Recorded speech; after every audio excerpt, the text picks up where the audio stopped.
চিরনিদ্রায় শায়িত হলেন পুলিশের গুলিতে নিহত বেগম রোকেয়া বিশ্ববিদ্যালয়ের আলোচিত শিক্ষার্থী আবু সাঈদ। কোটা সংস্কার আন্দোলনের সমন্বয় কমিটির এই সদস্যকে দাফন করা হয় ১৭ জুলাই বুধবার সকালে পীরগঞ্জের বাবনপুরে তার পারিবারিক কবরস্থানে।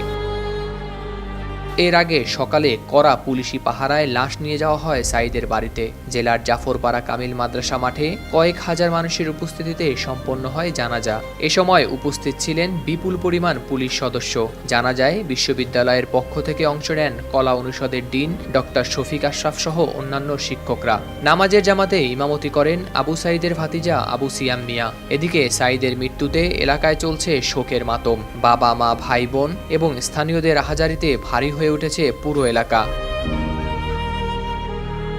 ১৬ জুলাই মঙ্গলবার রাত ১:২টার দিকে আবু সাঈদের লাশ এসে পৌঁছে তার গ্রামে। মরদেহ গ্রামে পৌঁছালে সেখানে নামে হাজারো মানুষের ঢল। নিম্ন মধ্যবিত্ত পরিবারে জন্ম বিশ্ববিদ্যালয়ের শিক্ষার্থী আবু সাঈদের। তার বাবা মকবুল হোসেন পেশায় একজন দিনমজুর। অর্থাভাবে কোনো ছেলে মেয়েকে করাতে পারেননি লেখাপড়া। আবু সাঈদ ছোট থেকেই ছিল মেধাবী। ৯ ভাই বোনের মধ্যে সবার ছোট ছিল সাঈদ।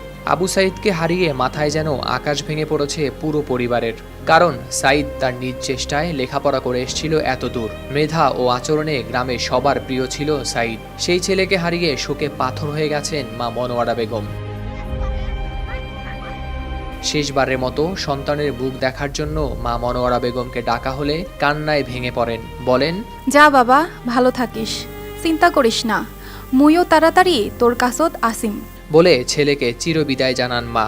এর আগে এলাকাবাসীরা জানান, আবু সাঈদ স্থানীয় জুনুদের পাড়া সরকারি প্রাথমিক বিদ্যালয় থেকে ৫ম শ্রেণীতে পান ট্যালেন্ট পুলে বৃত্তি। এলাকার খালাসপীর দ্বিমুখী উচ্চ বিদ্যালয় থেকে গোল্ডেন জিপিএ 5 পেয়ে করেন এসএসসি পাস। পরে রংপুর সরকারি কলেজ থেকে এইচএসসিতে জিপিএ 5 পেয়ে উত্তীর্ণ হন এবং বেগম রোকেয়া বিশ্ববিদ্যালয়ে ইংরেজি বিভাগে ভর্তি হন আবু সাঈদ।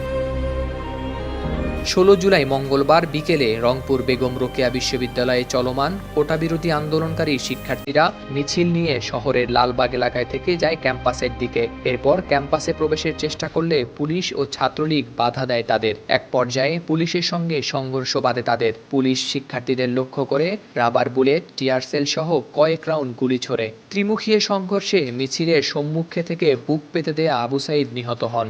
এই আন্দোলনে বেগম রোকেয়া বিশ্ববিদ্যালয়ের অন্যতম সমন্বয়ক ছিলেন তিনি। নিহত সাঈদ ছিলেন রোকেয়া বিশ্ববিদ্যালয়ের ১২তম ব্যাচের ইংরেজি বিভাগের শেষ বর্ষের ছাত্র। তার এই মৃত্যুতে সাঈদের স্মরণে রংপুর পার্ক মোড়ের নাম পরিবর্তন করে শহীদ আবু সাঈদ চত্বর নামকরণ করার দাবি জানিয়েছেন শিক্ষার্থীরা।